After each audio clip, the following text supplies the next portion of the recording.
What's What? popping? Not much, HH. It is what it is. Living the Well, dream. something's popping. Just that I can't say anything. So No, no, not much. So a lot of stuff. Just but you said, "Oh no, don't say anything." Blah, not blah. yet, So I not won't yet, say HH. anything. When it happens, right? We'll let everybody know. But what's going on with you, HH? What's new with you? So guys, just to tell you, Red is going to become an astronaut. So and he's heading to Neptune, man. It's going to be We can't let them first. know just yet, HH. Yeah, but he's heading to Neptune.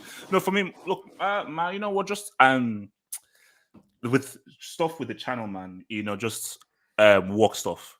Like because there's so much of the work. Because it's funny, like it's so crazy how much the channel has sort of grown and changed. Thankfully, touch wood, that it keeps on growing from like years ago. Because years ago, I was like, I may turn up on one Saturday or one Sunday. I was like, hey, blah blah blah. So now, where's like, oh shit, like it's now an actual thing. I went just look at the amount of people that are like, oh my gosh, like what's it called? This guy, he sent me a DM. I'm not sure whether he's actually telling the truth.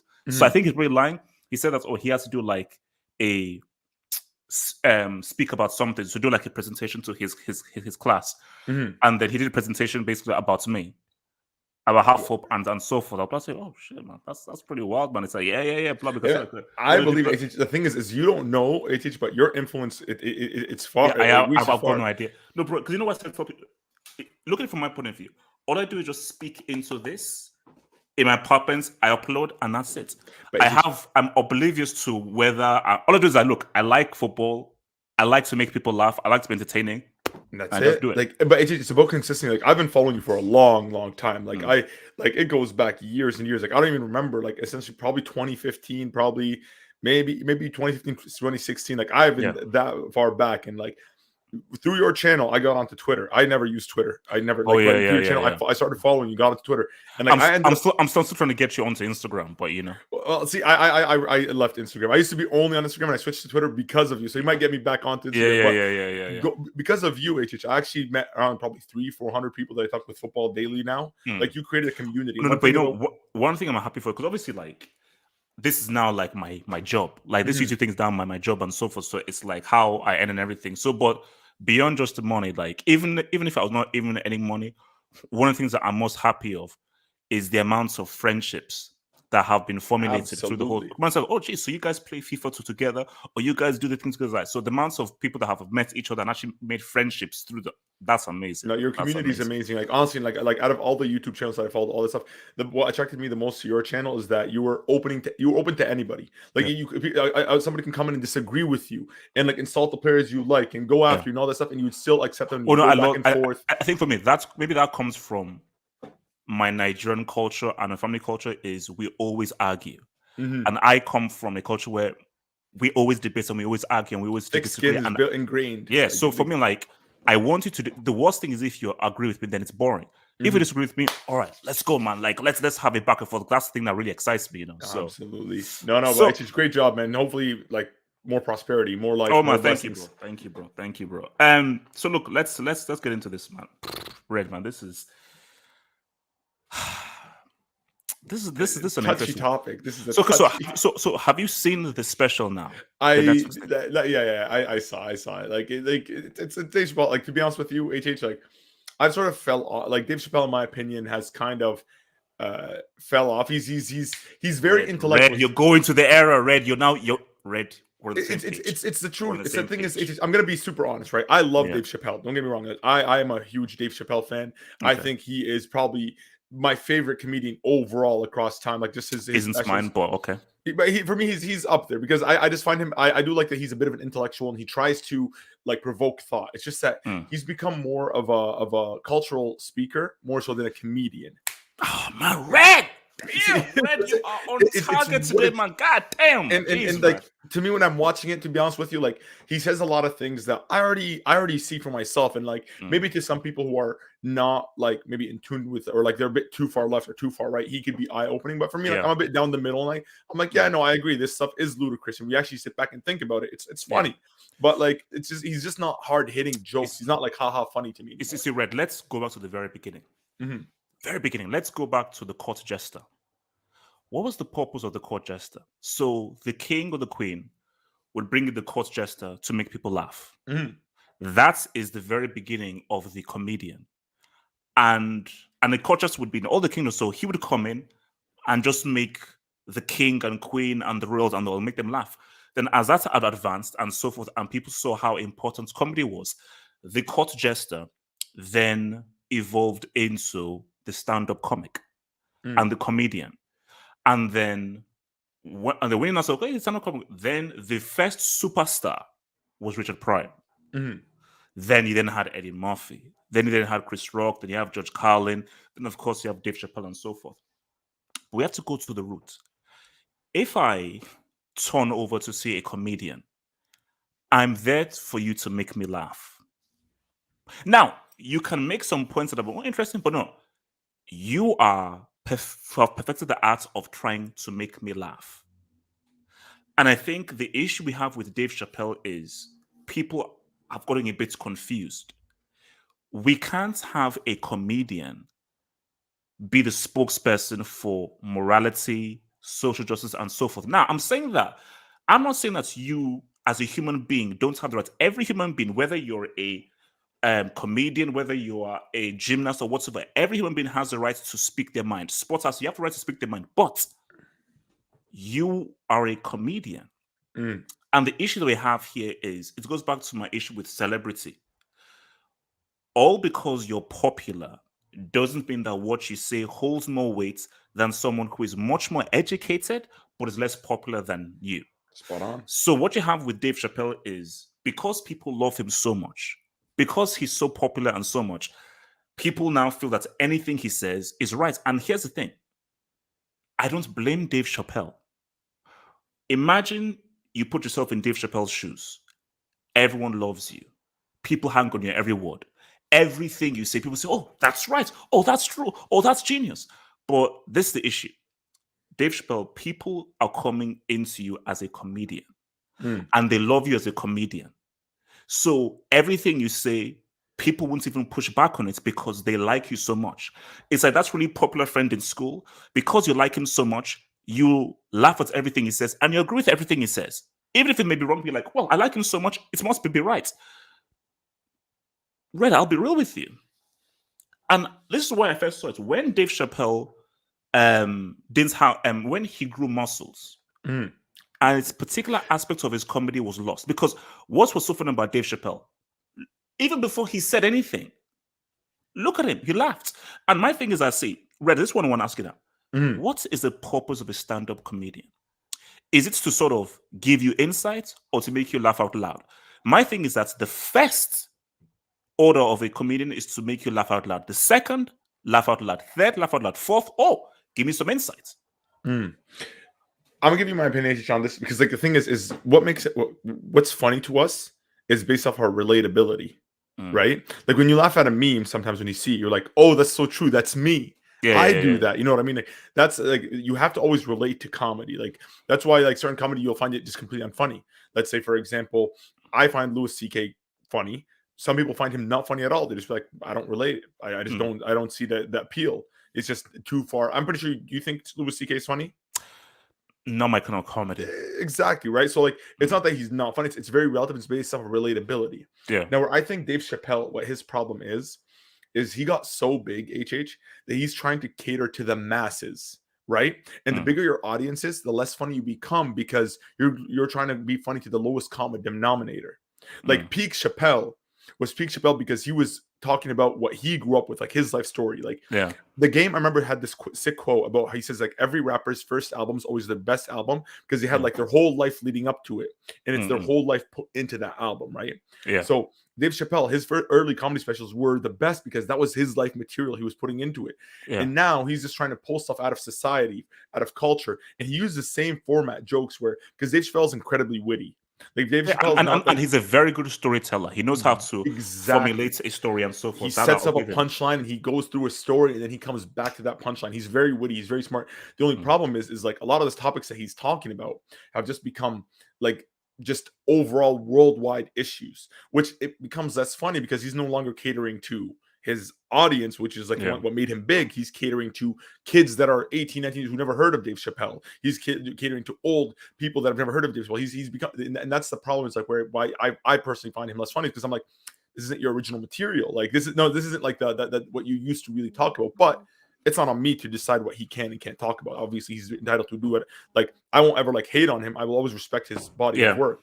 But what I think the problem is with comedians nowadays, HH, is that if you notice society as a whole, they've sort of evolved comedians from just being a core jester, somebody who just makes you laugh, and they take them way more seriously. Like every comedian has a podcast now where they start talking about life and complaining and stuff like that. Like all of them. And I'm not saying like, but now here's the key thing, because this is where it now gets interesting, because people will say that, oh, you are being insulting to a comedian by saying, yo, just make me laugh. I don't want anything else from you.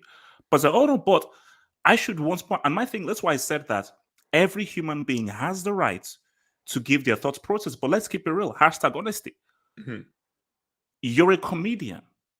I'm not coming to you for insights, thought-provoking stuff, because that's not your cachet. That's not what you. Because, for instance, I use the example of Malcolm X. The first time you heard of Malcolm X, he's trying to tell you something about society. He's trying to tell you something about stuff. The first time you hear of comedian, he's trying to make you laugh. So, Dave Chappelle, why do people even care about what you say? Do people care about what you say because of how insightful you were? No, they care about what you say because you make people laugh, and people love people that make you laugh. Like one of the things that women love is, hey, he makes me laugh. Humor is the common denominator amongst human beings. That's the icebreaker. So Dave Chappelle, here's the thing. So do people really actually agree with what you're saying? Or is it fake? Because they like you so much, because you made them laugh so much, they're like, hey, I want to be on your boat. Is it actual real agreement to the kind of points that you're making? We know what I think is the problem, HH, is that it's not that if you're good at one thing, you can only stick to one thing. Like you're a great football analyst. You like to talk about football. You're very entertaining in that aspect. Doesn't mean that you only have to stick to that. You could go into movies. You can go into like cultural speak. The problem with a comedian is that you have a certain aura, right? If I'm looking at you and I laugh, and then all of a sudden you come on a podcast and you start talking serious and stuff like that, it kills the vibe. You know what I mean? It's contradictory. Like LeBron James can play basketball, right? But he can talk politics, because talking politics doesn't go against what he does. Man, you know do you know how funny it was? It's like if you entered in my head, I literally was thinking of that example of LeBron and thingy, because people could say, oh, if you say the shut up and dribble, that's the comment. Yeah. But guys will say, okay, if you're saying that a comedian can say talk about serious stuff, what about a basketball player? But here's the thing, just as you said, what is our in for the basketball player? He plays basketball. He's not said anything. He is doing something that does not require any words. He's just playing basketball. But for the comedian, a guy that's your in on him is that he makes you laugh. It is too extreme a departure to go from making me laugh to now this thing about these people getting killed and these LGBTQ guys. They're like, okay. But that's a guy that plays a sport or so forth then says, okay, this is my views on sports. You're like, okay, let's see what it says, because he's not said anything yet. Because it is not too much of a departure of the football player now talking politics than the comedian and the court jester now talking politics. Because again, right, let's go back to the very beginning. The court jester. Imagine the court jester now says, so kings and queens, this is my view on this kingdom and so forth, and why I think the political... Off with his head. Who are you to tell me? Off with his head. Wait, mate, what? Who are you? Yeah, like... that's the thing, is like, but it's not just Dave Chappelle. Like, look at all the news shows nowadays, like John Oliver, like Trevor Noah, like all these late night shows. They all have like comedians. They're all comedians. Like they sort of want to mix the two, and like it is funny because the thing is, I blame this on Donald Trump, right? I feel like Donald Trump in 2016 he broke culture, because for the first time. Like we always used to make fun of like presidents and like how them being dumb. Like for example, George Bush was the prime example. There was a lot of jokes cracked on George Bush. For those people that remember his era. But like Donald Trump literally made the presidency a meme, right? Yeah. So you had like CNN and all these guys, like they couldn't even hold a straight face. Like Fox News are just like out here capping, just like it's comedy. It was all just, it writes itself. Like you didn't even have to be a comedian to write material about this, because it was just such a joke. And he sort of blurred the line and sort of like merged the two, like entertainment politics, comedy, all of them just became like just this one big great blob. And the problem is that now you have like comedians, like I said, like they don't cater to almost to the audience that really follows them anymore. They're trying to cater to the internet, to the whole world. Like the problem is that they're trying to make that, because I think because everyone now wants to try. I mean, I think it's the issue with popularity. But Red, let's just even. No, but I just have one quote just to round off my point. Like, it's just the problem is with that catering is that people always complain about cancel culture. Cancel culture has always existed. The problem is now is that when before you would, let's say for example, you're doing a comedy special to Americans. Now this special is being on Netflix and it goes worldwide. And what's funny to Americans might not be funny to, let's say, Africans or Europeans or Asians. And then there becomes a problem. And now this sect on Twitter is going to be loud. And like you have this guy who's, let's say, in Taiwan that's tweeting saying like, no, this shouldn't exist. Like you know, I'm using just hypothetical experience, like examples, but when you're catering to a huge audience, there's more risk of people getting offended or not being funny or that, and it just, again, it becomes less relatable because it's all about relatability at the end of the day. That's why his early specials were so funny, because even though, let's say for example, I used to find it funny, even though I'm not black or like I'm not from the US. You mean Dave Chappelle's Dave Chappelle, like even though like I'm not like, but I could find funny in let's say for example in his struggle, because he's making it relatable. Because you could tell that like this, he's actually been through this and he's gone through this, and like you could see like, yeah, this is what I read on the news. It's funny how we always hear this, like, you know, that joke where he goes like, sprinkle some crack on him and just keep it moving, like, you know, like or like when he goes like, I've never seen this before, Johnson. Yeah, this man just broke into this house and hung pictures of his family everywhere. Like, that stuff is red. Like what's good? You got them killing him softly. That's his best special. That's his best. 10 out of 10. Like honestly, like it's up there. But see, that's the thing though, is that my acid test for a comedian is, can he make me laugh out loud? Not just giggle, where I'm like laughing out loud. We're like, ah. And for me, the guy that does that for me consistently right now is Cat Williams. So that's why people can say, no, in my opinion, Cat Williams, for me, because comedy is subjective, for me, as of right now, Cat Williams is a better comedian than Dave Chappelle, because Cat Williams can make me laugh out loud more. Now, Dave Chappelle may be better at constructing jokes and so forth, but the whole point of comedy is you're trying to make someone laugh. The thing is with Cat Williams, it's unfair to compare him to any other comedian, because Cat Williams, just as himself, as a human being, is just naturally hilarious. Like, I think comedy peaked in like 2015 or 2016 when Cat Williams got in a schoolyard fight with a 7th grader. Like, who does, like, how does that happen? And then that same week he goes and fights like a bouncer. Yeah, he lost to the 7th grade. That shit was hilarious. But see, that's the thing, is like he like, even though like the Cat Williams, because he's a comedian, you don't take that as an L, like a grown man got beat up. But my thing is that Cat Williams, when you're just watching I'm here for comedy. Now I may sprinkle some real stuff here and there, but really, I'm here for comedy. And you brought up a big point earlier. See, this is the key thing. This is the key thing. Like Dave Chappelle with that, with where he commented on the George Floyd incident and so forth in his Ohio show. Now, look, it was great that he commented on and everything and did that. But my thing though is, we shouldn't look for a comedian to do a special on this. We shouldn't be saying, man, what's Dave Chappelle going to say about? No, like, no. That's it. Because see, my thing is, Dave Chappelle. Right now, as I watch him, I'm like, I'm not laughing out loud. Now, I'm laughing and I'm appreciating with the way that he forms comedy and some jokes, but I'm not laughing out loud to the degree of when it was peak Chappelle, when he was thin. See, you know what's funny? HH?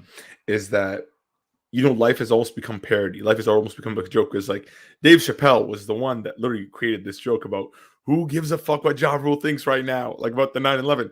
And now, irony. Like, who gives a fuck that what Dave Chappelle thinks about these? Like, he's just literally, if you actually think about it, yes, Dave Chappelle is a global icon, but like you just said, he's a comedian.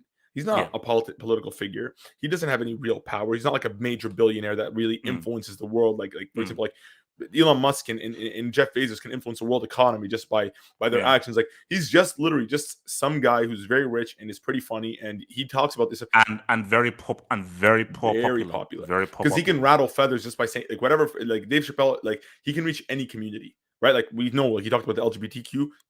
Immediately. I mean, you could talk about them; they'll never hear us. You know what I mean? Like, no, bigger podcast. But I think the issue is that Dave has with that. Dave, you're a comedian, and people are only messing with you because you're a comedian. So you have to, once you accept that, then it becomes a bit tricky when you now start bringing these other issues into it. Because my thing is, if let's say I'm paying money to go to see a comedy act, my mind frame is I'm coming to laugh. So if I'm coming with my girlfriend and so forth and everything, we are buying a ticket because, you know what, we've had a stressful week, tough week. We want to just laugh. And one thing is, you want to bring back what you said earlier, skinny Dave Chappelle, muscular Dave Chappelle. There's, I forgot where I got this take from, but I remember I heard it once, like a long time ago. But like, comedians are only funny when they're fat or when they're skinny. When a comedian looks like he can kick your ass, then it becomes less funny. You know what I mean? Which is why Eddie Murphy was so different. Because Eddie Murphy, back the day, bro, the guy was considered as like this really good-looking, thinking kind of guy. So Eddie Murphy had to break that mold because Eddie Murphy didn't have the Richard Pryor look. Because Richard Pryor, as soon as you see him, boom. So Eddie Murphy had to do a lot more to convince do that. But Eddie Murphy was a phenomenon though, because like the thing is, Eddie Murphy, his comedy, soft comedy, he was like a fu. Like he was just very ruthless in what he says. He says some horrible stuff, and on top of that, like he was like. On top of that, like Eddie Murphy was also like a triple threat, like because the guy, he was doing music, he was doing comedy, he was doing movies, he was like full on like an entertainment like mogul, you know what I mean? Like in a sense, like so he's sort of an anomaly like in what he did. Almost like the closest thing we've had to Eddie Murphy is Kevin Hart, really, as a not in comedy wise. I mean influence wise, like a comedian on that, because people forget like Eddie Murphy at his peak of his powers, he was like a global phenomenon. Red, you see. I'm a bit older than you and so forth. And Eddie Murphy, there's never been anyone as big as Eddie Murphy. Yeah, no, the only reason I said Kevin Hart is because Kevin Hart was getting like sneaker deals. Kevin Hart was getting like, bro, he was putting out 2 movies a year. It's all relative and so forth, because obviously the 80s were different from what you could do now in 2000s. But Eddie Murphy was like, this is like the most popular guy in the world. Like this guy's like a bona fide movie star, because when you just combine Raw, Delirious, then you now look at Beverly Hills Cop, Coming to America, and so forth. The guy this is the movie star. This is the super movie star of the world right now. So peak Eddie Murphy was different. This is the way guy, he transcended comedy. Kevin Hart hasn't transcended comedy. Kevin Hart is still, Eddie Murphy was like, no, this is a number one album. Like music album, he had number one movies. He was like specials. Music, like he was movies, doing everything. He was really Michael Jackson. So look, let's talk about this now. The LGBTQ. Now, when I watched the special before all the stuff, because I watched the special like as soon as it came out, I was like, okay, he's made Chappelle has made some interesting points. And I think some interesting points he made is with the fact of how the LGBTQ community, you only want to worry about what your agenda is. And as he says, punching down. And I always say, okay, it's an interesting point because look at how much African Americans have suffered in America and so forth. And he said, look, I am envious of how we've been fighting for hundreds of years. And you guys have already gotten further along than us. 100%. In the last time. So he just says, I'm envious of that. So I thought that was an interesting point that he made, because I always said, look, bro, I really do believe that the LGBTQ have a lot more cachet and a lot more influence than African Americans. I mean, yeah. I mean, freedom of speech is never a debate unless it's like when it comes to them, like, no, you just shut the topic down. Like, I'll give you an example. Like, the influence is huge. But see, right now, here's my issue now. Let's talk about my issue. So Netflix happened. They had this massive right. So okay, boom, we feel that you are against us and so forth. So this is my issue. Everybody has the right to be offended. You can't tell me what does and doesn't offend me. So fine, you're offended and you think it's wrong. Now, where I say this is dodgy is you now want demands off of Netflix. So we want better LGBTQ representation at Netflix. We want more LGBTQ shows, LGBTQ creators. So I said, whoa, hold on. So is this now a stick up? Because I thought you're offended by this and, you want to have a dialogue. Like, whether you want it to remove it or not, that's a different thing. You can have that. They don't want to have a dialogue. They made it clear that they want him to be silenced completely. No. But you see, Red, and this is my larger point. With all these things, people don't want equality; they want power. Exactly. People don't want equality; they want power. So LGBTQ is like, oh no, now we sense that we have opportunity. Oh no, we want more LGBTQ shows. We want more LGBT programming. And like, it's like for Netflix, wait a minute, you can't just force us or bully us to put more LGBTQ programming and stuff, which there already is, because when you go to Netflix, there is a bar of where there's like LGBT programming and everything. So my thing is, it just seems as if the focus has sort of been shifted from we are angry with what Dave Chappelle is doing to, oh yeah, we're angry, but hey man, now we're angry, now we now have this impact, let's now say what's up and now try to now strong arm Netflix and so forth. But here's the other flip side as well, because I've just been watching videos about this. Red, let's be real here. Chappelle, was that a comedy special? No, it was a cultural commentary. Killing Me Softly and that stuff that he starts, you have about 4 or 5 different topics. Like he'll literally through the show, he'll have you talked about one thing and one group for an entire special. Mm-hmm. I mean, like, Dave, come on, bro. Yeah, it's hard to. It's hard to. The thing is that I do agree with you. It's like him just sticking to one topic, but like it's a big part of society, and like honestly, it makes no sense. Like I'll give you an example, like how I talked about, I critiqued Dave Chappelle's content earlier, but I'm not against him saying what he's saying. He's entitled to say what he says. He's entitled to go out and do that because he never incited hate. He never said that go beat them up. He's just simply pointing out what anybody could see. Right? I'll give you an example. As a Muslim, I have no idea how that was anti-LGBT. Like it wasn't. Maybe I missed something or something. I'm like, is this like a whistle call or whistle blown like, hey man, let's go after? I'm like, he's just making some points with the use of comedy. But see, all he's asking for is consistency, right? He never said that they shouldn't be advanced. He said that he's commenting on America like, you guys would legit, like, you let them get this far ahead, and like meanwhile the African American community is still struggling. Here's my issue with the whole thing, like from how I related to what he said. The Charlie Hebdo attacks. Are you aware of what happened with Charlie Hebdo? Yes. So people were all for freedom of speech when a man decided to depict the Prophet, peace be upon him, and simply not for comedy, not for anything being funny, simply to rattle and offend Muslims, just under the guise of freedom of speech, right? And they were allowing it, and to this day, all of them vouched for him, and they even like, and obviously I don't condone what happened to him. I don't condone any terrorist attacks. I don't condone the killing or violence. The words or comedy or any kind of sketches should not be met with violence. Never. But what I'm saying is, they all said freedom of speech, and this shouldn't be allowed, and this is an atrocity. Look at these barbarians, and they ultimately used it to demonize and dehumanize Muslims more so.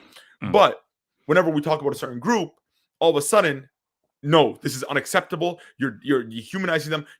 But how come it's okay to talk about this group, but not this group, right? Like, why do we allow that? Like, why? Well, how come over here freedom of speech is infringed, but over here it's not infringed? But see, this is what you need to understand, and it's someone that's that from the Joe Budden podcast that I said on Joe Budden podcast, which is profound. Everybody is a hypocrite. Exactly. And that's just, human beings are imperfect beings. And human beings by nature are hypocritical. We are tribal. I care about me, my group, my tribe. Yep. And I am going to pick and choose what does offend me. So as Dave Chappelle says, it's like, bro, look how many times I've insulted blacks, I've insulted whites and so forth, but you don't say anything. But now, but for the LGBTQs, we get it. We're hypocritical. We only care about when you offend us. Offend anyone else, who cares? We can offend us. And Red, my thing is that I have no beef with that though, because that's just how the world works. We are tribal. But if you mess with my tribe, I will respond. But here's If the you mess problem, that tribe, what's my issue with other tribe? That's just how we are as human how come beings. there's repercussions in this scenario? There's no repercussions. Like the thing is, you're right. Like I'm a because of hypocrite, how right? powerful the But the thing is, LGBTQ community are, yeah, and but that's how little influence that the African American community has, and because yep. it's basically perfect example. Denzel Washington, he was doing this. Or Kevin Hart Oscars. No. He was just talking about this. It was him about David. We were just having this interview, and it was just talking about how black people are depicted and so forth and everything. And then he just talked about how he was basically trying to joke about how in this film, this black guy, they were trying to basically kill him in various different ways, and the crowd were all laughing about how these black guys were just killing him. And Denzel was, oh, you found that funny and so forth. And then he then said, okay, what if we switch it? I will now talk about this Jewish person getting gassed, and everyone just gasped. I said, "Oh, you gasped, but you laughed when I was cracking jokes about the black guy, but you gasped when it's because everyone is tribal. Mm-hmm. People aren't human beings by nature aren't consistent. That's a commentary more on society, more so on individual nuance on society, because society brainwashes us like by culture. The thing is, it's very subtle. When you watch a commercial, let's say for example, when you watch a commercial and you see a guy who's in a nice car, and in the guy that with a nice car, he has a woman beside him. That sends a message to your brain: I get that car, I get that woman. Right? This is in movies, this is in music, this stuff. They normalize it, right? They allow it. When we watch movies, we think Holocaust, we think immediately bad, undoable. You know what I mean? Like this is awful. This is the worst thing. This is the worst of humanity, the darkest parts of human, right? So it's engraved in our mind. So when you think about it, instantly you're like, no, bad. But then ask yourself, how come when we find, like you said, like, oh, he killed this African American, we find it funny? Like when we talk about gang violence, we find it cool. We talk about like all this stuff. Why? It's because we have to ask ourselves, who's funding these projects? Who's putting out these conversations, right? Like there's a lot of nuance in it. Like, and Dave Chappelle is trying to shine a light on it, which like I said, it's not funny, but it is not, doesn't mean it's not true. He's right. There's a lot of things where nowadays, like I said, like they could easily just play the victim card. They didn't play the victim card, like I said, when it was the Charlie Hebdo attacks, because when they don't understand when they're doing this, like it's just, the problem is with like what like when I talk about like my beef with that and why I'm so sensitive about it is like nobody's gonna ever come approach me. I look white. Nobody's ever gonna say like, oh, he's a Muslim. You can't identify a Muslim by how he looks, because a Muslim could look like Asian, black, like white, whatever, Muslims and everything. But it's women. My mother wears a hijab, right? And my mother has been harassed, like by people like passing by. Sometimes like there's been periods, because like I said, like depends. Like if there's like every time, let's say for example, there was any attack or there was anything like in the news about it, I always fear for my family, because like you never know who might just click. And the thing is they normalize that behavior, and all of a sudden it becomes. And the thing is they protect that hate speech under the guise of freedom of speech.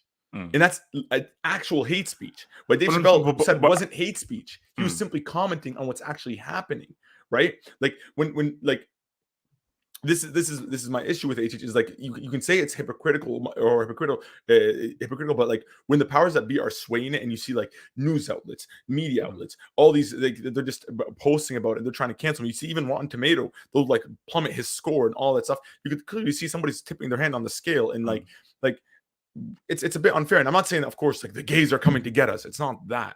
It's just that like no, but see, I watched the video. It's so interesting. This is from Double Toasted, like this guy Corey. You know, did you used to watch Spill.com back in the day? No. Okay, no. It's basically it's this like movie review thing, and this guy is a host called Corey, because he said something interesting. He said that what if that same special was done by a white comedian, and instead of the LGBTQ community, it was black people he was targeting and so forth? How did people then respond to that? Again, it goes back to tribal, because again, black people right now who are saying that, man, leave Dave Chappelle alone, blah blah blah, why is so sensitive? If he switched it and it was a white comedian who was cracking jokes, but sort of his special was sort of using this whole thing as, then how would that be? But then you see, it gets complicated, because is Dave Chappelle attacking the LGBT community, or is he trying to make a point with the fact of how the LGBTQ community has been more advanced and has more influence and impact than African Americans, and how they punch down on African Americans? So it's how you view it. Because they do, though. They do. They always try to portray like not just African Americans, but like Arabs and like other cultures as like being homophobic inherently. They always try to do that. You see that all the time. They comment about it, and even when you like, it's there's I forgot the name of these YouTube channels, but there's a ton of these YouTube channels where they like bring people like, and they like the spectrum, and they like bring them and be like, oh, are most blacks like homophobic, and you have to go like strongly agree or strongly disagree, and like it's all black guys, stuff like that. Like, why is this conversation being had? Like, yes, of course, inherently most cultures are homophobic because that's what's been going on for a long time, and LGBTQ is a relatively new topic, and there's always going to be pushback to any new ideas. So why are you trying to vilify and make these people seem almost barbaric or anti-you when they for the most part do support them a lot? Right, as a minority group, they are getting support. He like a lot of the things that he said were not attacking. That's why the difference. If a white guy were to go and do a conversation about black people, that's completely different. First of all, because just one second, because there's a whole history, a 400-year history of nuance behind it, and that is like we know that has happened though. If you go back in history, that has happened, and way worse than what Dave Chappelle said, where they actually incited violence, where they actually dehumanized them and made them seem as if they were animals and for entertainment. Like, so it's not even the same to even make that comparison. And it's a very ignorant comparison that can only be made by somebody of privilege who thinks these are one-to-one comparisons. Here's the thing. Because I want to ask you something, but before I ask you that, a white transgender person probably has an easier time in America than a black heterosexual. Depending on the area, but yes. So as you look at Caitlyn Jenner, like that, and that's just really so. See, if you're black and transgender, now that's different. But if you're white and gay, white, lesbian, white, transgender. If you're white and transgender, you have an easier time in America than a black heterosexual. By the way, just to go back, this is why I know Dave Chappelle like kind of fell off. Is that joke that he made about Caitlyn Jenner? I swear to God, I made it before him like 4 years ago. I'm like, wow, this guy hasn't even been a woman for a year, and he already became a man is a better woman than a woman at being a woman. Like he made that joke. I'm like, bro, I can come up with that. Bro. You made it a very key point. See, please don't let me forget. Go ahead. So, because I need to ask you now two things. Let me ask you one thing first, and the other thing. Hopefully, I remember.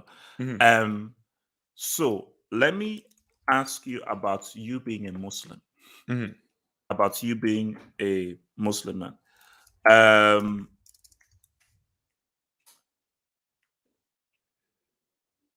I know that you're a serious Muslim, practicing Muslim, and so forth, and you take your religion very seriously. What is your view, based on being a Muslim and being a practicing Muslim? What is your view on the LGBTQ community in general? The thing is, in Islam, God is the Almighty, and He will judge people on the Day of Judgment. And it's not upon me to inflict judgment on anybody.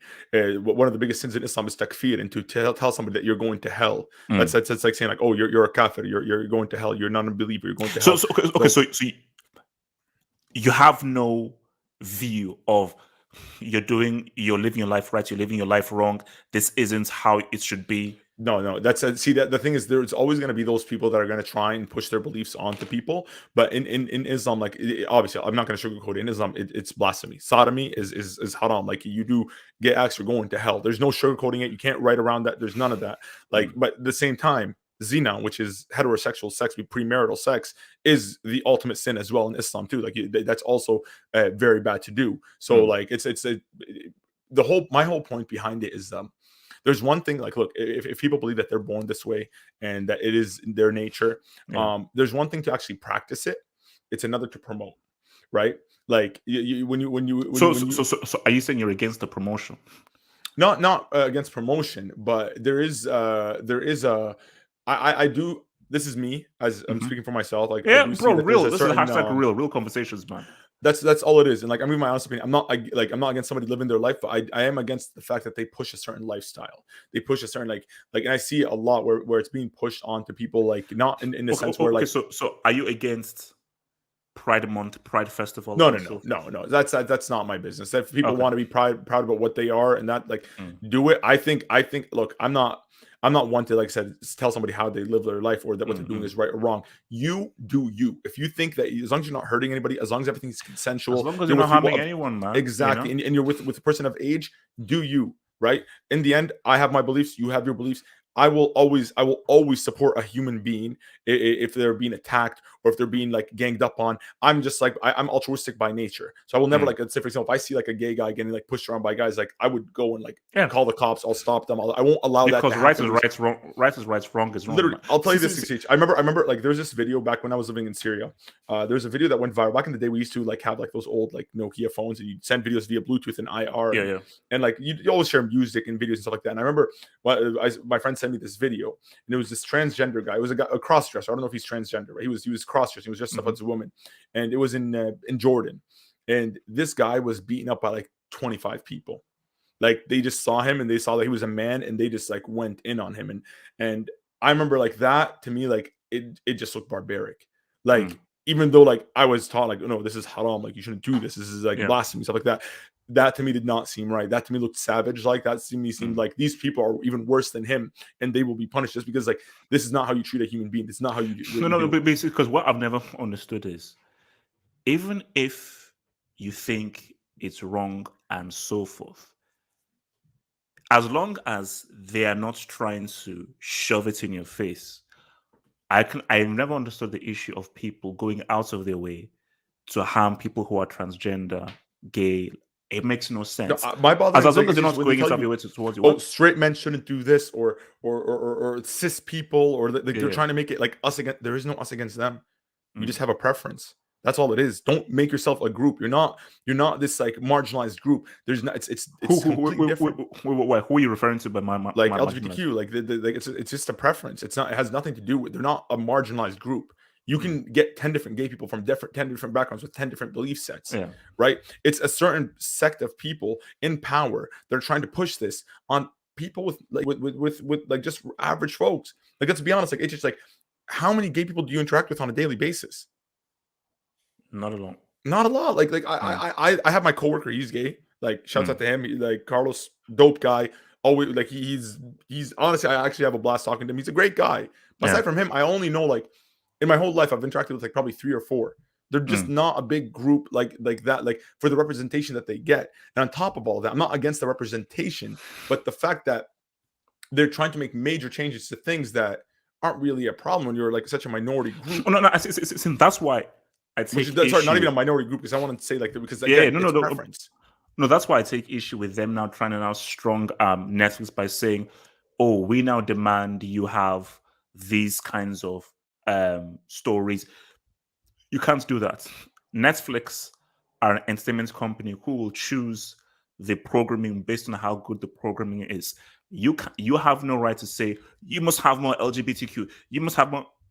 No, like even to be honest, to me, I actually felt a way when Netflix did the whole black thing, because when the whole George Floyd thing happened. Then they sort of push this whole, black people on film, black. I'm like, no. Pandering. Romance, sci-fi, comedy, bro. These are the genres, and I will scroll through and pick. Don't do, this is the black section for black people and so forth, because we want to, the whole George Floyd thing, we want to make black people feel better. No. Same thing of like how you shouldn't stronger arm Netflix, but I want some more black films. I want some more black creators. No, you can't strong arm them. If your thing is good, create your creation, submit it to Netflix, and they'll decide whether this is good enough for them to put it onto Netflix. You can't say, because there are LGBTQ people in the world, you must have LGBTQ representation on Netflix. No. The thing is, I'm only for it if it makes sense to the plot. Like, that's it. Like, if it makes sense to the plot, then like have the character be black, gay, Asian, whatever. Like other than that, just make it. They're all people. It doesn't matter. It really, really like who you fuck does not matter. Like, it just doesn't. Like, the problem is like it's not that big a deal. It's not that big a deal. It's become like almost like a badge of honor. Like, I saw this TikTok the other day, right? Like, it got sent to me where this woman is holding a baby and she's like, "No, my baby's gay. Like, my baby, he was born gay." He's a baby. He's legit, like barely holding his head so how did she know though? Like, it's because there's I'm progressive. This is what I'm against. Is like you're making it popular. That's not how it should be. It's almost like what they did with African Americans in the 2000s, where they made it cool to be hip hop and street. And then you have these white kids that are trying to, they say the N word, the way they dress, they make it characterized, right? And I feel like that's antithesis to what LGBTQ want. LGBTQ want to be integrated into society and be accepted for what they are. Let me ask this, because last 15 minutes of this, let me ask you this. So, did you hear about the whole controversy with J.K. Rowling back in the day? Because Hermione, where she said like, "Oh, Dumbledore's gay." Yeah, the same thing. Badge of honor. Not even Dumbledore is gay. No, not that. But this was to do with how she said that transgender women aren't women. Oh yeah, I heard that. Yeah. And she was like, how, she loves the transgender community and everything. She understands the plight that they have, but lumping transgender women with women is wrong. And she was attacked for it. And this is the thing that I don't get. A transgender woman is not a woman. She is a transgender woman. Because can a transgender woman have a baby? Can a transgender woman get pregnant? Period. Does a transgender woman go through a menstruation cycle? They don't. These are hallmarks of a woman: pregnancy, menstruation, and so forth. I mean, let me ask you a question. Yes, sir. You know how they, like, in the 2000s, there was a big push like with feminism, and they would be like, women are equal to men, and like there's no difference between a man and a woman. A man's mind and a woman's mind is not, like, there's no difference in between them. So if a man says that I feel like a woman, doesn't that inherently go against their logic? Because at that point, there is a difference between a man and a woman's mind. Because if you feel like a woman, then there's a clear difference, right? Like you're not a man, right? I find that very funny how they believe that, because the people who share that same, like, feminism, where they feel like men and women are equal, which I agree with. I feel like we have equity, like equal in mentally, not maybe physically. Everybody's different. Like, we adapt differently, but when it comes to transgender women, I can't say that you're a woman, because, like, I can refer to you how you want to, just because I will treat you with basic human respect. I won't push back against that, because I'll be honest with you, I don't care. I really, when I'm living outside, I'm about my money, I'm about my job, and I'm about just getting any interaction done so I could go back and chill and do whatever I want to do. I'm not here to, like, sit and be petty and argue with somebody like, oh, you can't do this, you can't be that. Like, I don't care. You could, if you want me to call you a her, she's a she, whatever. But classification, right? If we're going to talk about, you're not a woman. Like, the thing is, like, HH, a girl will tell you how bad. It's simple biology. It's simple biology. Like, this isn't about, it's science and biology. You'll never know what a menstrual cycle feels like. You'll never know what a period, like, you can't just wake up and say that, oh, I'm a woman. And you see, right, it goes back to what we said at the start: society and the world that we live in now, and where this whole people just want to be offended, and people don't want to use their brain. J.K. Rowling, what she says is factually correct. Yep. But because she said it, she's now anti-transgender, and she's now maybe promoting violence against LGBTQ, and she's not really respecting it. It's like, no. She literally said, I respect the transgender community, I will stand with you, and so forth, but I think it's wrong to lump women and transgender women the same, because I'm sorry, a transgender woman is not a woman, and that isn't derogatory towards transgender women, because we're dealing with biological facts and science. So I have a question for you. Like, yes, you believe in precedent, right? Like, when we allow something to happen, then that sets precedent for the future, correct? Yeah. So if we're saying that just to be a woman, you just have to say that you're a woman, you have to, like, dress up like a woman, and you have to act like a woman. So, and we say that's okay, then she's a woman. She becomes a woman at that point, because she feels like that and she wants to do that. So what stops me then at that point from getting a spray tan, like, to get really dark, right? Right? Going and start talking in let's say, for example, in a certain ebonics, or, like, like, in use certain terms, and, like, and dressing up in a characterized way, and say, like, I'm black. What stops it? Like, because we have to look at precedent. Like, that logic, obviously that's ridiculous what I just said. That is the most offensive thing you could do. That is literally blackface, and it's disgusting, right? Like, how come it then becomes normal? Like, and no, not only the thing is, it's not the fact that they're just doing it, it's the fact that they want to do it, and they want it to be accepted, and they want it to be treated the same as, like I just don't understand. Like racial dolezal. Yeah, racial dolezal. There we go.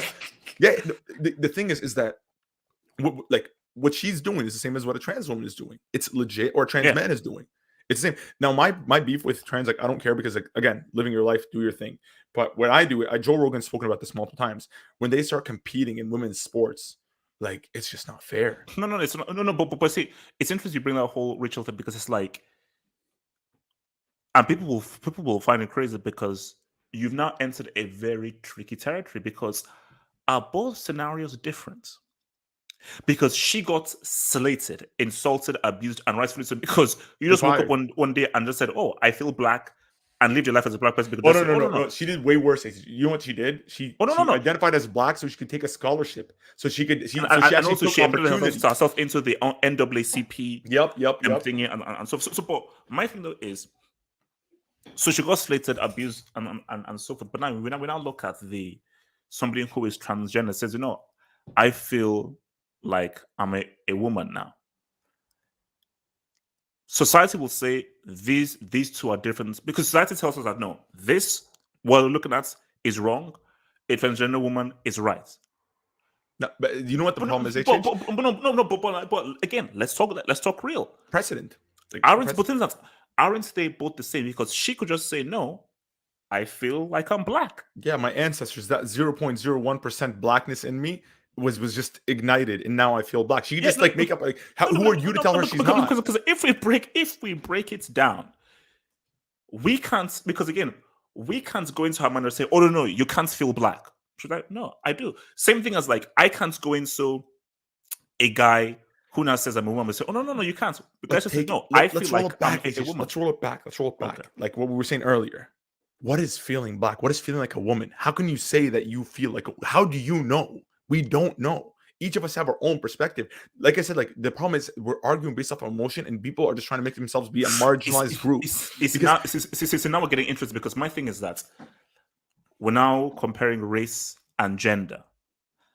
And is there a more clear, defined difference between gender as there is between race? Absolutely. There's the thing is with race is arbitrary. Race is just based off of, like, positioning, like history, like it's not like there's no difference between a black man and a white man. Like, because again, that's because see, a black man and a white man, you can have the exact same personality, and so forth. But a woman and a man, there is a fundamental difference in how you operate. Not only how you operate biologically, but how you function mentally. Because what I always say that no, men and women, we are different. We're not the same. Now, when I say men and women are different, doesn't mean that women are worse than men. No, women are different. Women have a greater emotional intelligence than men. Men are a lot more rational than one woman. Nothing is better or worse. It's just that, yeah. So my thing is, so you feel that Rachel Dolezal thing, there's no difference? In a sense, yeah, to an extent, because, like, I need logic behind it. I need to, like, see, like, a clear cut, like, what are we defining? I need definitive terms, because, like, it goes back to, we knew talked about this in an earlier episode about love is love. Remember do you remember that topic where I said, yeah. When you can't just say love is love, because what's stopping a father from having sexual relations with his son if, let's say, they're estranged? Let's say they're estranged, and then the son is 18 years old, and he goes and meets up with his dad, and they get sexually attracted, and they have a relationship. What's stopping them? They can't have kids, so there's no inbreeding, and it's two consensual adults, and there's no manipulation. So, wait, hold on, because I just remembered the issue with the Rachel Dolezal thing. I think what's rubbed people the wrong way, because it's interesting you bring out that topic. What people rub the wrong way is you have to look at the racial element. So you see a man who becomes a woman now.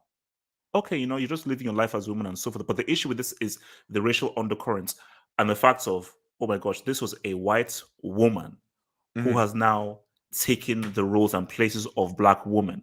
And we know how black women have been marginalized within society and so forth. So there's that different racial undercurrent. But your point still sort of stands in a sense of you waking up and feeling you're something else, feeling that you're something different. Because again, okay, let me just try and break it down. So a guy can be like, when I was young, I always wanted to do girls' games. I was into playing with dolls. I was into wearing skirts. I was into wearing dresses. I cried a lot and so Doesn't forth. mean you're a girl, because there are girls that don't do that. There are women that don't play with dolls, that don't do that stuff. Like there are women True. that like Yeah, that, like it my doesn't mean cousin, anything. like my little cousin doesn't play with Yeah. dolls and so forth. So That's the thing. It's offensive because you're literally living up to a female stereotype, thinking that if I do this, then I'm a woman. The thing is, actually, my problem with it is the same problem as I have with racial dollar assault. Is you're taking opportunity from that person. So, for example, my issue with it is I see that they're just trying to approach and become a marginalized group, because nowadays, like society's almost become more just, where we see that people are acknowledging the Black struggle and are acknowledging race and how much of an impact. Like that's why you see critical race theory is such a big topic in the U.S. right now. People are acknowledging what's happening to these marginalized groups. That's why you see a lot of people worldwide are supporting Hong Kong and what's happening to them in Taiwan and China. That's why you see these people are more aware of social situations. So now you have a privileged group that don't have anything. So what do? They create a problem. Because realistically speaking, if a man were to dress up as a woman and just go out and he looks like a woman, she goes does her thing, who's going to stop him? Who's going to say anything? Nobody's going to say anything. But when you start now forcing the conversation and try to shove it down people's throats, that's when you start getting pushback, right? That's my issue. So if a white man decides one day I feel like a woman, now he goes from being one of the most privileged groups in the society to become supposedly a marginalized group. He becomes LGBTQ, right? And then he at that point gets to go and go like, I want to get hired at this place, and they were like, well, you're not qualified. What? You're not doing this because I'm of this specific background. You have to let me. You're being a bigoted towards me. And then they're like, okay, well, we have to now hire him to meet a quota.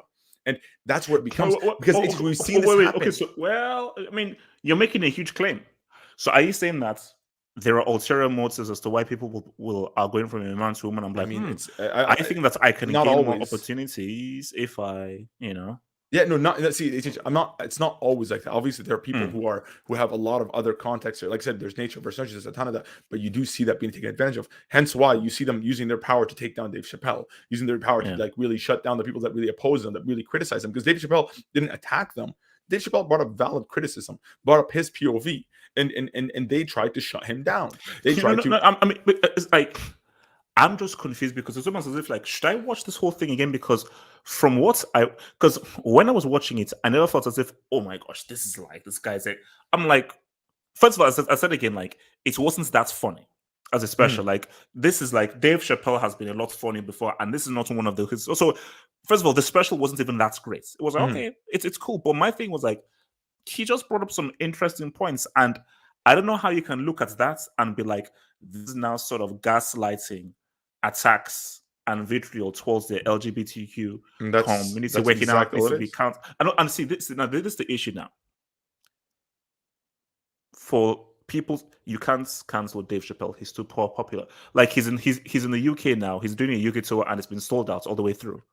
So I don't know how you'd even begin to cancel. And also, they say, oh, it should be removed from Netflix, and there should be a warning before it comes on as though this could be harmful. It's like, no, it's Netflix. Okay, this is an independent entertainment hub where if you don't like it, go like, bro. At times when I'm watching a special, I'm like, oh, this isn't very funny. Click, I go somewhere else. Nobody is forcing me to watch this. Like these are in the days of terrestrial TV where like it's back in the 60s, 70s, there's only one channel and this is the only thing that you can watch. Like, oh my gosh, why am I watching this? No, you have a lot of freaking choice. So if you don't like it, you don't have to view it. I'll give you an example, HH. For me, like I don't watch Ben Shapiro, I don't watch Steven Crowder, I don't watch a lot of like commentators or comedians that are like they talk about this, because like what they do is they try as much as can to slander my people, make us look even more like savage, or like make us like seem like come off that. I don't support them with my dollar. That's it. I don't go out try to like cancel them or do any of that or like stop the conversation. They could have their opinion, and then I'll keep doing my thing. It's the problem with what I'm having with it right now, HH, is that but like HH, let's say for example, if this goes viral, right? Like let's say this episode goes viral, I'm finished. Like I'm actually what I said right now, even though I have no power, even though I don't say any, like, I didn't say anything where I like outright against them. Just that I said that like I feel like there's a lot of push in a direction where they try to popularize it and make it sort of cool, and they try to like wait, to popularize what? Being gay. Like or LGBTQ, they're trying to popularize it. Like they trying to like. I'll give you an example. Like J.K. Rowling, she came out. What did she say? She was like, "Oh, Dumbledore is gay." just randomly after she came out, and she was like, "Oh, I never said Hermione was white."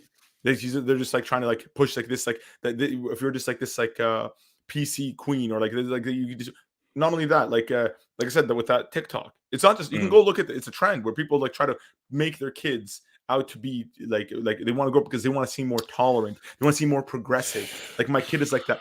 This is my beef with the HH, is that it's one thing to be accepting and and fight for people's rights when they are who they are, and it's another to make them caricatures and make them like sort of this gimmick where if you do it, you'll get likes and you'll get like retweets and you'll get like sort of like popularity. That's what's happening right now. Like you could be literally a nobody, but if you go online and portray yourself to be of a certain marginalized group and like start complaining about, look how we're being attacked and we're doing this, you're going to get people that are going to stand behind you. There's clearly there's a correlation between like people who are just doing it for monetary value. I'm not saying that all of them are like that. Of course, there's always going to be the people on the ground. Like I said, like my coworker, he's just living. He's literally just himself. He just like works. He doesn't go out and like fights. Right? He finishes work, goes home, watches Love and Hip Hop, and goes on Twitter and watches lives with Nicki Minaj. Like he's a normal guy. But I think, look, man, there are people with insidious motivations. That's what I'm saying. No, for me, look, as I said again, I have zero issue. I couldn't give it now whether you're lesbian, gay. I couldn't give a crap. But what I take issue with is trying to impose whatever is, because for me, I use my example as black. I don't want Superman to be black. I don't want Batman to be black. I don't want black to be shoved into people's faces. No. Now, what I'd like is, give black people opportunities to make their own art and so forth. So there's a wider array of contents for you to develop. But the one I would not want is you now enforcing that. Oh no, you must. I'm like, no, because something just doesn't sit right with me with this. Something just doesn't smell right with this protest against Dave Chappelle. Because I told you, like, what it doesn't sit right with me is that, is this maybe an opportunity to try to gain even more power? Hence why I said that people don't want equality. They want power. The same thing with the whole Me Too movement with women. The white woman, because remember, a black woman, I think it was Tamara Buck, who invents the whole Me Too thing. She started it, but white women co-opted it. The white women at the head of Me Too, they don't want equality. They want power. They don't want to be, no, we smell blood. We want control. We want power. We want more. Women. Everyone wants power. People are not happy just to be like, I want to sit on the throne. I want to be the guy at the mountaintop. So I think what you have is white men are at the top of the pyramid. Everybody and everyone just scrambling on to be like the white man at the very top. So you have, whether it's the Middle Easterns, Asians, Chinese, blacks, transgender, women, everybody wants to, because this is a white man's world. It's a white man's world, and white men control the world. So white women who feel that they have been unfairly treated by white guys, they want to also have that power. Black people, LGBTQ, the Asians, the Middle Easterns, everyone wants that. And people, they don't want equality. I mean, they want power. Let me just say, just a good, like, to your point. You know what they call like, if an Arab or a black person were to move from, let's say, Nigeria or Syria and go to Canada or the UK, what are we called? We're called immigrants, right? If a person from the UK or from Canada or America decides to move back and they're white and they try to move back, like they try to move to like Dubai or any of those countries, what do they call them? Expats. Expats. Expats. Right? There's different terms. Remember, I told you earlier about society and how it forms people's brains and stuff like that. Like, when I speak about these things, I'm not speaking about like particular people trying to hate on them. I'm looking at the bigger framework. That's the type of person I am. I try to look at society and like critique it as a whole, and like try to look at as much nuance as possible. And what we're seeing, is that, just to go back to our original point, is that what we're talking about is that there is a big push that and Dave Chappelle's talking about it, how like they've advanced so much because they're getting that push. The powers that be are helping these people go up and up and up. And meanwhile, the black community in the US, have stagnated since the 60s, right? Oh, you got civil rights. That's it. That's enough. Like pretty much, people think, oh, well, look, they have black shows on Netflix. Equality. Well, again, let's even end on this. That is the point that Dave Chappelle is making. That's one thing that they've been missing. This slavery. Do you know what it means? 400 years of slavery. Like African Americans, because for me, as I always say, like as an African, it pains me to see what has happened to African Americans and how disconnected African Americans are from their African roots, and just how the psychological damage that has been done to them. Like what has happened to African Americans is horrific on a psychological point of view. They break out their history, HH. Yeah. So imagine these people don't know where they came from. But imagine if you're African American and this group has just formed, LGBTQ, are making even much more strides and have a greater impact than what you've been doing for several years. You'll feel away. You'll be like, what the hell? So you've been trying it for years. And the strides we've made in like hundreds of years, these guys have made it in like 10 years, 20 years. You'll feel away. You'll feel away because, see, the utopia is, hey, we're all the same, man. Let's all work together like white women, LGBTQ, black people. That's the utopia. But the reality is, white women, you'll always have a special place because you are the prized possession of white men and society. LGBTQ, you'll always have a place because within the LGBTQ, there are still people who look white. As I said again, the white transgender and the white gay person has more sway than anyone who is black. So again, it goes back to the pyramid. At the very top of the pyramid is the white man. In the middle, LGBTQ, Arabs, Asians, and so forth. At the very bottom are the blacks. So I put Arabs down there too, HH. Where like if you've seen Arab countries, HH, we get bombed like it's nothing. And like literally, did you know HH, the US just walked into Iraq and just bombed it and destabilized and destroyed the whole country and just like, oops, there was no weapons, there was no nothing. Right? Oh, yeah, the US just decides like all of a sudden just Assad is in his country, he's the sovereign leader of that nation, and they decide, nope, we're not going to help you out. We full embargo. Now that they're starving the people in there, no problem. You have the whole situation with Palestine where they get bombed by a nuclear superpower, and nobody cares. Like, and then on top of that, the people that do come here, they get openly mocked under the guise of freedom of speech. You have France that literally takes out those caricatures that Charlie Hebdo drew, and they will put them on public buildings. They will like every anniversary, just as a big fu to us. Like, I do understand what you're saying though. Like, look, we all know the greatest atrocity that's happened over the past, like in at least over the past 1,000 years, pretty much almost, is what? Slavery. Like 400 years of slavery, there's nothing that trumps that kind of suffering. But I think this is something we have to pretty much get into a lot more next week, because just to leave it here, like ever since that Twin Tower disaster in America, Americans will always feel a way towards Arabs, people, and so forth. And again, look at that. Look at 24, the series 24, and so forth. So I just think ever since that whole and look. People, see, human beings are binary. We lump things in one. Oh, he did this. He's this. Oh, all of them are this. We live off stereotypes because it's so much brain power to be like, well, this person did this, but it doesn't mean that they all do not. He's Muslim. He did this. Oh, all Muslims are like this. He's black. He did this. Oh, all blacks are like this. And because people just like things to be very easy. So this compartmentalize, boom, boom, boom. So guys, look, man. That is all here for us, man. Hope you enjoy this, man. Remember, guys, to we're on SoundCloud, we're on Spotify, we're on iTunes, so you can listen to this whole audio thing and so forth on all of those devices and so forth, man. Like, guys, comment, like the video, guys, comment, subscribe if you haven't subscribed. Give us your views, man. And give us your views. You agree, disagree with all the stuff. Give us your views. If you hate everything I said, insult me in the comments. Insult ATH in the comments. If you agree, be careful. Don't comment because you might get canceled. So just like the video, but all right, guys, man. That's all. Peace out. Peace.